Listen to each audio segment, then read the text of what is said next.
and the steps can't be too big, right? But either way, it looks weird, right? So it's just a nice, easy, medium speed as you walk to the podium, right? Ease of movement. We've discussed eye contact. Let's discuss briefly pace. And another thing, did you notice how Obama used pauses? Obama definitely uses pauses. Right? That can be very effective, especially after you said something you consider to be important. You pause. Sometimes it was a place where maybe you knew there was going to be a pause, but pausing is important. You want that idea to get into the minds of the listener. Similarly, you can adjust your pace because see, it's very important. Maybe I'll put this. I want you guys to be able to see it. Without, can you see it from here? Yeah. It ruins our photo op, but it's but maybe we'll. Yeah. Good. Okay. So let's talk about aspects. Well, first we'll go down there, and then I'm going to talk about vocal variety. Because the way we avoid monotone is to make sure, are you alternating the pace, the volume? We'll have a slide on that in just a second.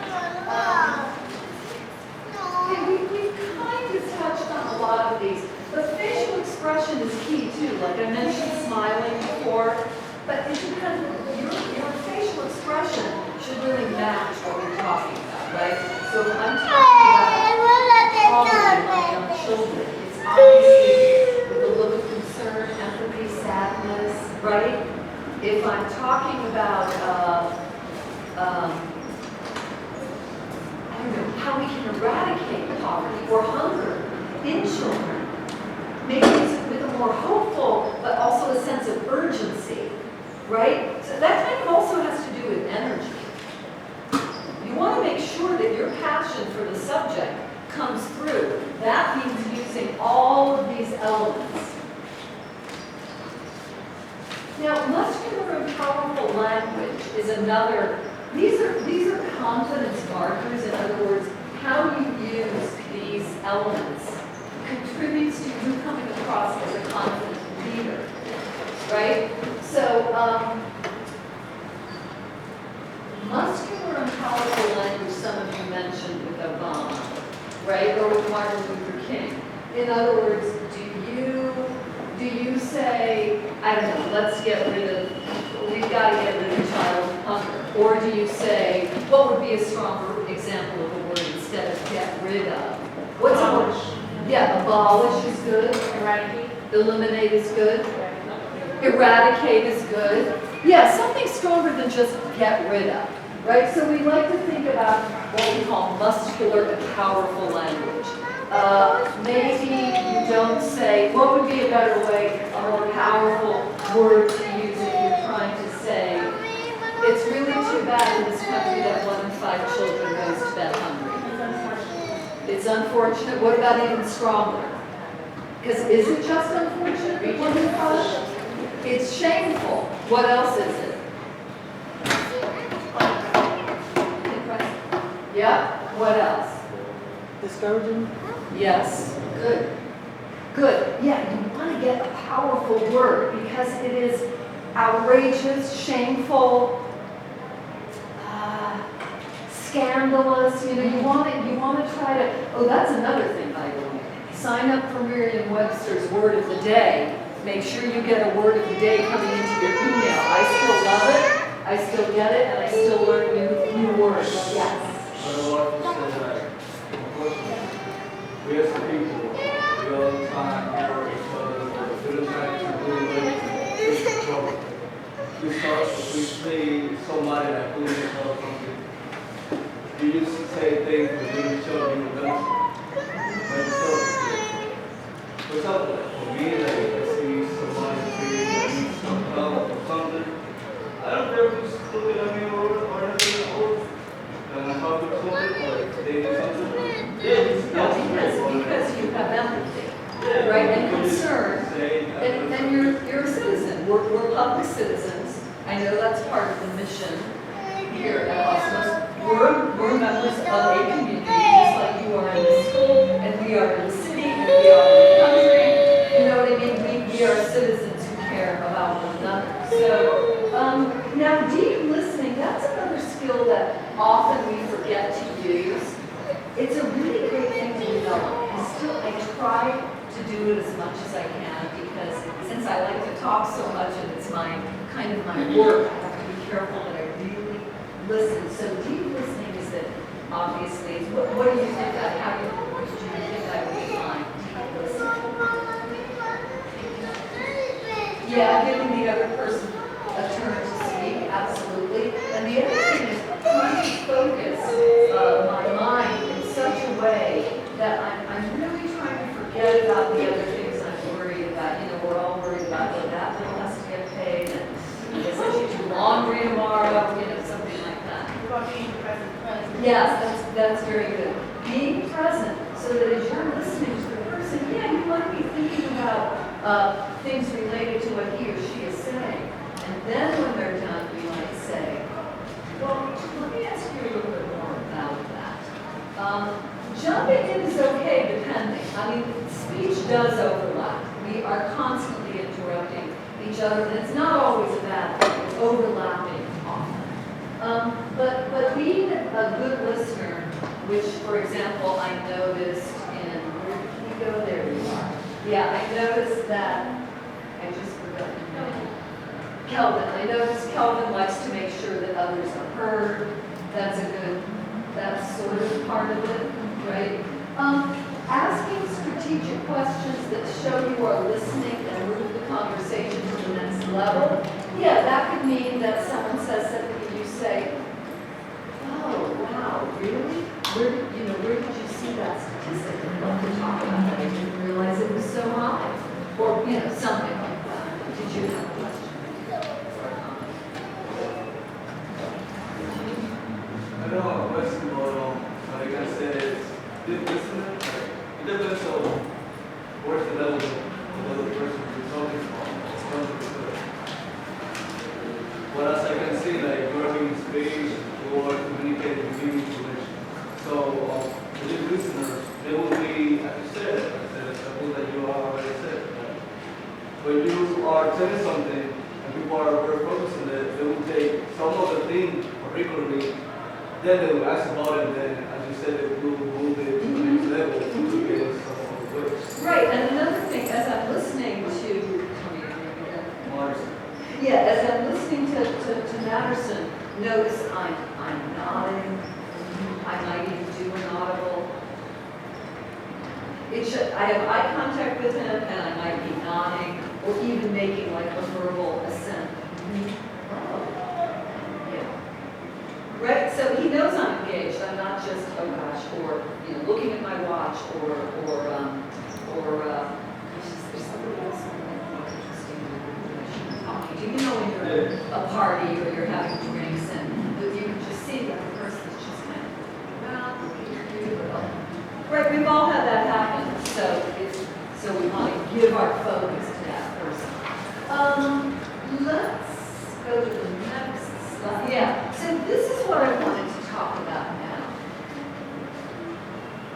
Vocal variety is key to counteract monotone and to give a speech that's compelling, to speak in a compelling way. So these are the issues, most of which we've already discussed. So is the tone firm, supported, not breathy or gravelly? A professional tone is what you want to have. Remember, I talked about sometimes as women, for whatever reason, maybe it's the way we were raised, or maybe it's just the instrument we were born with, maybe it's a little too thin, and it's not conveying enough confidence, but the voice can be trained. You can learn to speak louder, and develop a more supported tone. So pitch, which is kind of related, it says slightly deeper is better. Avoid high and squeaky. That's true. Inflection, emphasizing important words. Oh, here's a good little thing to do.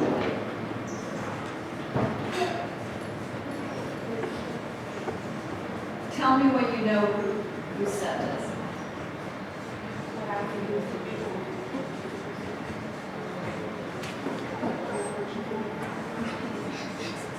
Bush.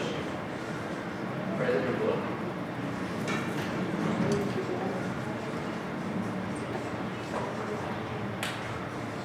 Does anyone know? Bush. I think. Closer. Does anyone know this? This is a really famous quote. No. Yes. Yeah, JFK, very good. So look. So JFK said it, but let me ask you guys, before I demonstrate it, this is important when we talk about inflection and emphasizing important words.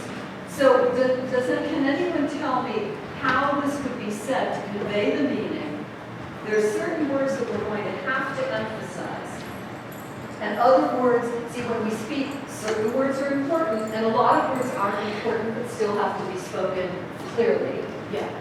So we are saying, ask not what your country can do for you, and then ask what you can do for your country. So what you can do, and in your country will be the last one. You were right up here. Rethink this one a little bit, this last part. So she's right. Listen, ask not what your country can do for you, by the way, comma, not period. Because if you don't, excuse me, if you don't do that, you just get this. Ask not what your country can do for you. See, it doesn't mean anything. Ask not what your country can do for you, and then what happens next? Yes. Yes, it's really just those words. Ask what you can do for your country. I really don't need to emphasize any of those. So actually, let's have everyone just try it together out loud. Ready? Ask not what your country can do for you. Ask what you can do for your country. Yeah, it's really critical. And technically what happens is we tend to jump up in pitch, which is correct, on the emphasized word. Watch. Ask not what your country can do for you. Ask what you can do for your country. And sometimes when I'm working with someone and preparing a speech, and you guys can and should do this too, take your speech and just highlight or underline what you think the important words are. Because there are definitely words that need to be emphasized more than others, okay? So you did well with that.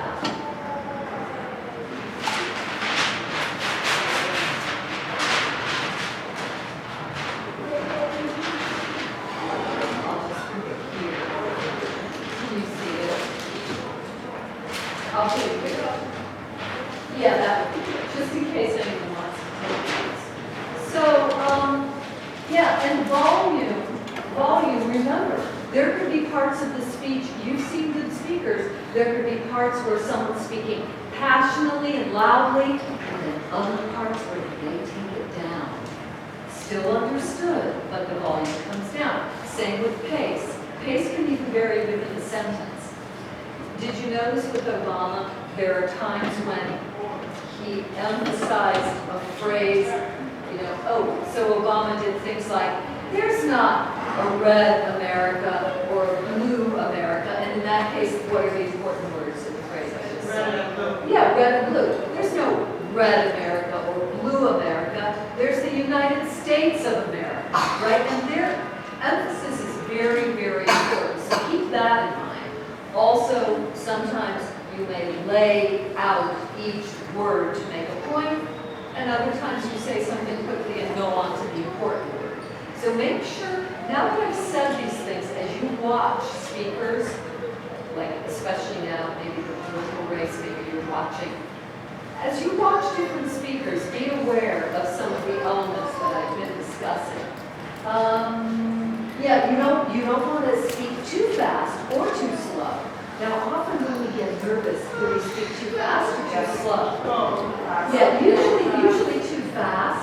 So you need to just be careful. Okay, if I'm nervous, I should just take a deep breath. It's almost better to be a little too slow than a little too fast, but both can be deadly. Too fast or too slow could also be deadly. So keep that in mind. Let's go to our next slide, please. What about Okay, yeah, stay there. Thank you very much, Johan. Yes. when you were talking about speaking too slow, using the word Oh, I that's one of probably, my yes, favorite, it's like, up there. Look, bullet it's points. called, you know, it's hard to see. Those of you that are back there can't That's why we really. have that. Good, okay. So, yes, that was great. Aisha. So Aisha mentioned something important. This slide is about mistakes to avoid, right? Mistakes to avoid. Here's things that we all tend to do, or like, it's called vocalizing. You know is a deadly one. Because you know who said, you know, they counted it when Carolyn Kennedy was running. I don't know if it was running to take Hillary's place. I can't remember now. But Carolyn Kennedy was going to run for office. And she had an interview, I think, with the New Yorker magazine. If you Google it, it'll come up. Where somebody counted something like 168 or 200 you-knows. And that was the beginning of the end. And that's really bad because, again, that'll undermine the confidence that she wants to convey. If you're tempted to do any of those things, make a conscious effort better to be silent for a split second than to engage in, too many, like, do I sound, I don't really sound very bright, if I keep like saying, right? That does not come off well. So yes, avoid those. Oh, here's another one. They sometimes call it up talk. Do you guys know what I'm talking about? Thank you. So it's or the value. Sort of. It goes like this. Like you ask me my name and I say Katina. No, it has to be more declarative. Katina. Right? And you've heard people. Oh, yeah. Yeah, they make it more like a question. For example, what can I pick you? What can I get you for breakfast? French toast and coffee? No, it doesn't come off. It comes off kind of lacking confidence. So avoid going up at the end, unless it's a question and it merits going up at the end, right? They would say, oh, are you asking me that? Or you're telling me that? Exactly. Trailing off at the ends of phrases and sentences is a big thing to avoid. So I'll demonstrate. Let's say I'm saying, I think we should all pitch in and do something about child. Right? I just die instead of, we need to do something about childhood hunger. I've got to carry through the energy. That means the articulation and the volume. Carry it through all the way to the end of the line. It's a really common pitfall, so just something to be aware of, okay? Core articulation, which every workshop that I do, many people, unless you've been trained, probably are mumbling or slurring the words or having lazy diction. Sometimes we use tongue twisters to counteract that. We've all heard tongue twisters, things like Peter Piper picked a peck of pickled peppers. Try that. Can anyone do it? Peter Piper picked a peck of pickled peppers. Has anyone heard it? Peter Piper picked a peck of pickled peppers, or a shorter one. I'll give you a shorter one. Things like red leather, yellow leather, red leather, yellow leather. Try that. Red leather, yellow leather, red leather, yellow leather. You can Google tongue twisters and it actually really helps because they're special phrases that are chosen because they're tricky. And the goal is, can I pronounce it well? And once I pronounce it well, can I pronounce it quickly? Right? Like still sounded the same. It's still had it sound the same. Yes, and not lose, like it's not red leather, yellow leather, red leather, yellow. No, it's red leather, yellow leather, right? So poor articulation, mumbling, slurring words, lazy diction. For example, another thing people do is words that need to be 2 or 3 syllables, they'll kind of truncate them. So for example, so maybe it's the word allow. So how many syllables is that? 2. Yes. But sometimes a lazy speaker might just say allow. Wow. Don't allow it. Don't allow it. That's really sloppy. Don't allow it. So if it's 2 syllables, make it 2. If it's 3, make it 3. Right? So that's part of slurring. Or lazy diction, you're just not digging into the words enough. I mean, there's actors trained for years. A good training for an actor to speak well is like 2 years and twice a week, right? Minimum. That's a lot of training, but you can still get better by practicing some of the elements that we've talked about. We discussed monotone voice. So monotone is where I'm not varying the pitch very much, as opposed to what we did with the JFK thing. I'm varying the pitch. I'm jumping up in pitch on the important words, right? So that's very key. Volume too low is a biggie. We've talked about it. That's something I urge you guys to practice in class or wherever you are, that when you speak in class or anywhere that it's with enough volume, right? Can we get the next slide? Make sure that I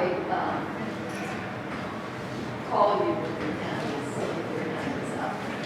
We touched upon this today. Who is the audience? You guys wisely discussed, depending who the audience is, you might adjust your delivery or your approach, depending who the audience is. What's the occasion? Is it formal or informal? That will also determine your speaking style. And what's the purpose? Is it to just inform? Is it like, oh, okay, I'm here to tell you about the Hostos library. It's just an informational speech. I'm not trying to necessarily persuade you. But if it's a more persuasive speech, it probably has more passion, etc. in it. Let's switch to the next slide, please. Okay. Are you guys interested in, I'm not going to go into this in detail, but obviously in the introduction, what do we want to hear in your introduction? If it's a formal speech. What you're trying to do. Yeah, exactly. What is, yeah, you want to grab their attention, that's very good. You want to tell them what is the main idea, what are the main points, right? And then you have the main body of your speech. And then you have a conclusion, right? This is just a very simple outline. So the conclusion will summarize your main ideas, give a sense of closure and completion, right? You want to have something that you leave the audience with. Let's go to the next slide. Great. Oh, here you said grab their attention. Yeah. So in connecting with the audience, it says that's your first crucial contact. They're seeing you for the first time. What are you going to say? Is it like with Obama? I believe he did a personal story. Didn't he say something like, "Oh, I know." His father is not from here, something like Yeah. a student. Yes, and he even said something about it's unlikely that here I am on this stage, and he kind of started with that. That was pretty interesting.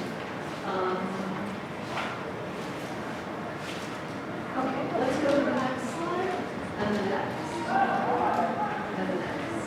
Okay, let's stop there just for now. Why don't we do this? First of all,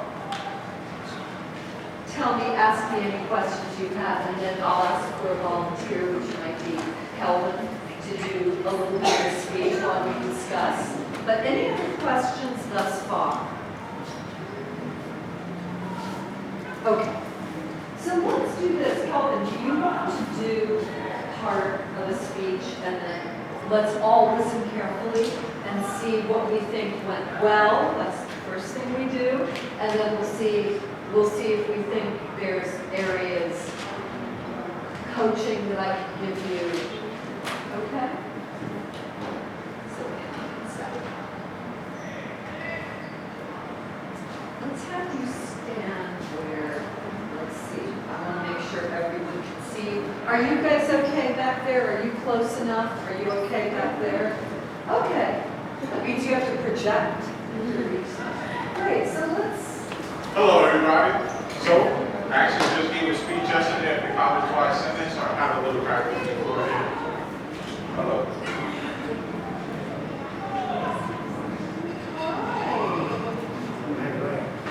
Yeah. So my speech is a little bit persuasive speech, but not in the sense that I'm trying to sell you anything. Persuasive in the sense that I'm trying to show all of you that what I do as a team member, as waking up every day and making it better, right? What makes me a leader is not the fact that I have a title within an organization. It's the fact that I decide to look after the person on my left, on my right hand side. That's what really makes you a leader. So I urge all of you, look at the people around you that are your family, right? Whether that's biologically or the people that are around you right now in SLA, be it in your classroom, offer a helping hand, share a piece of information. One of my favorite quotes is, I met a man or a woman and we exchanged dollars and we both still have dollars. But I met another man and a woman and we exchanged ideas and now we have 2 ideas. So what I'm trying to do, or what I've been trying to do since my inception within this college or in SGA or even in SLA now, is broaden the impact that I can have on people. Not because I think that I'm greater than anybody, but just because somebody took the time and dedicated the attention that I needed so that they can help me refine myself. So every time I share knowledge with somebody, it's like taking all the years of information that I have and compacting it into this little piece of information, whether that's motivation, whether that's financial literacy or just leadership development in general. I try to share that with everybody, right? So that when I leave this school, I leave people in a place that is better than me, so that they can leave a legacy greater than mine, right? My legacy will be everything that I was able to show everybody, and not that I was the most popular, that I was the most handsome, or that my beard was the greatest, right? It's going to be that I actually cared about the school enough to take the time to show everybody around me that they're truly powerful, just as somebody should be. So yeah, that's it. That's my speech. what did people notice that went well, that contributed to it being a good speech? His contribution. Can you hear me?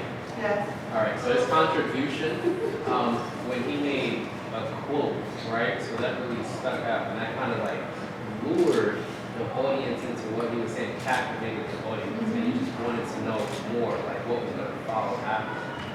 Good. Yes. The fact that it was natural, because I didn't know he was talking, doing the speech, until halfway through the speech, I was like, oh, he's really doing it. Good. Like Yeah, it flowed from him just coming up and saying hello to him actually doing the speech. I think he was doing introduction and pause and the speech, it just flowed naturally. Nice. Yeah, that's very good. He's saying, Yeah. So, what do you? eye contact too. Good. Exactly. I marked that too. That's really good. He was connected to us. I think he's like behind building legacy to show that we are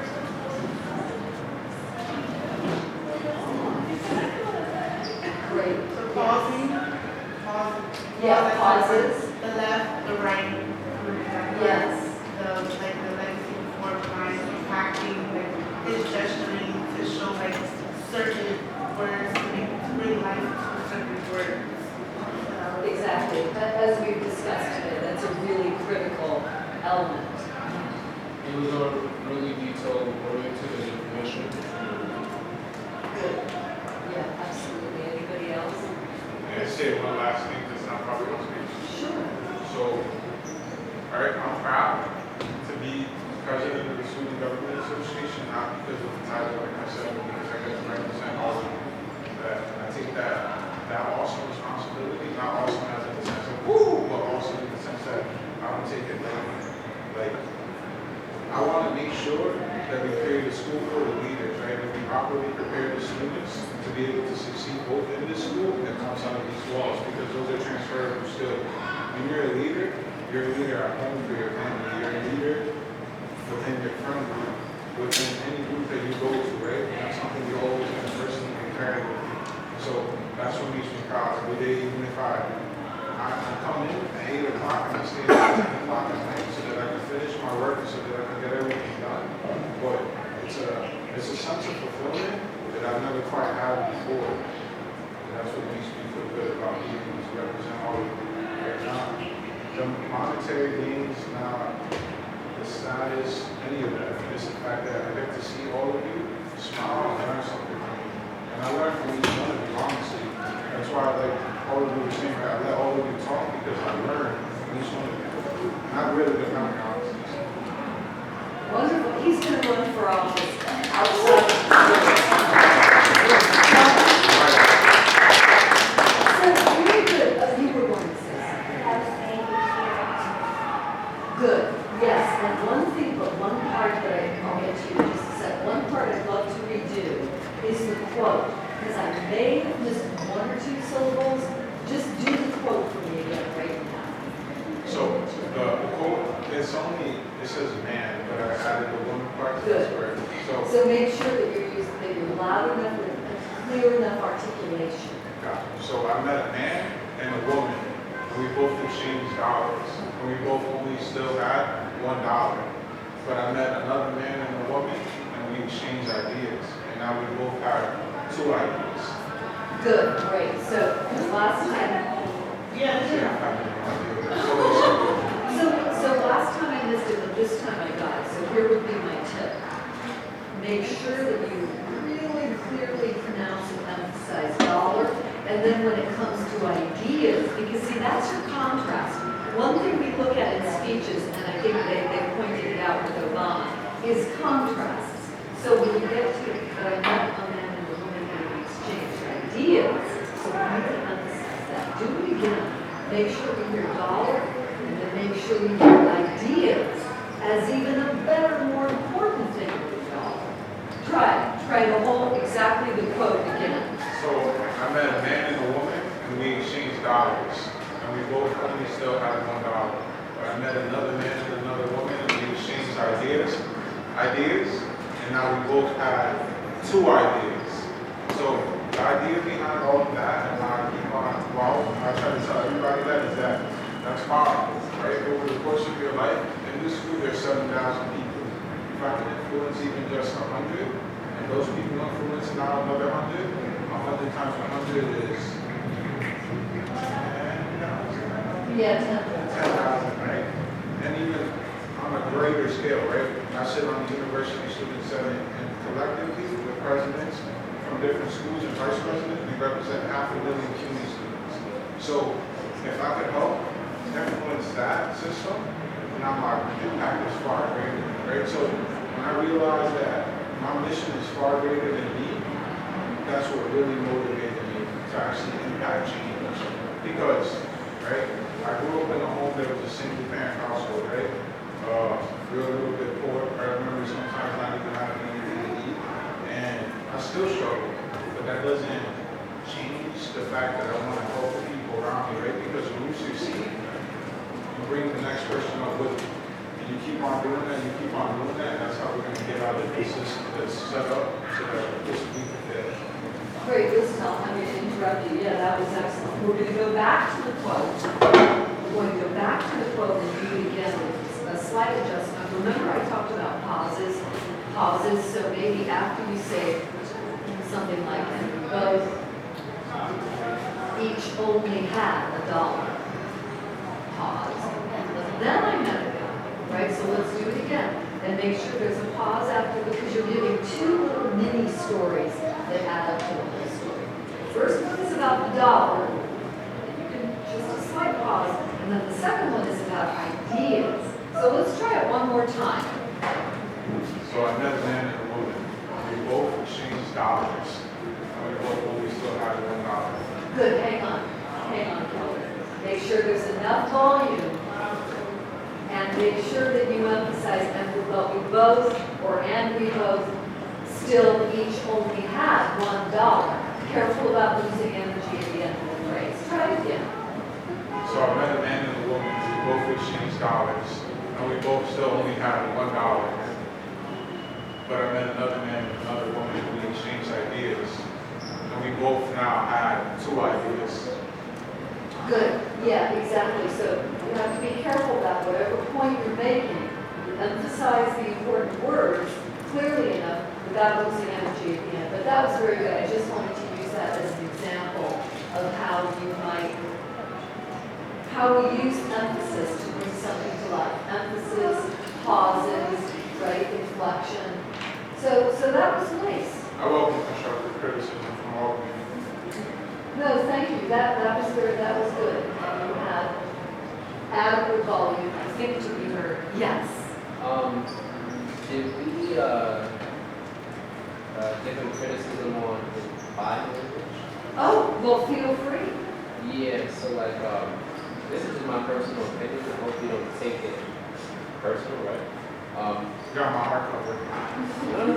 Let me see.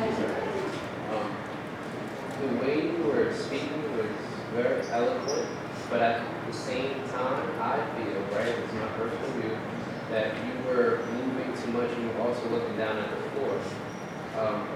When like you give a speech, you want to direct all of your energy towards the audience, and you want to give occasional glances at people so they can feel, recognized. Right? When you're looking at the ground, that shows one, fear, that shows uncomfortability, that shows uneasiness. It's a lot of signs for everything. And you were also moving around and stuff like that. And being fidgety shows nervousness. So I would just say, like, when you're speaking again, just try to bring that down to a minimum. Gotcha. I didn't notice it as much, but do you want to try again and keep that in mind? Sure. And also you can decide, see, yeah, we actually, I didn't discuss as much fidgeting. Not that I didn't notice whether you did, but it is true that that's one of the things we want to avoid is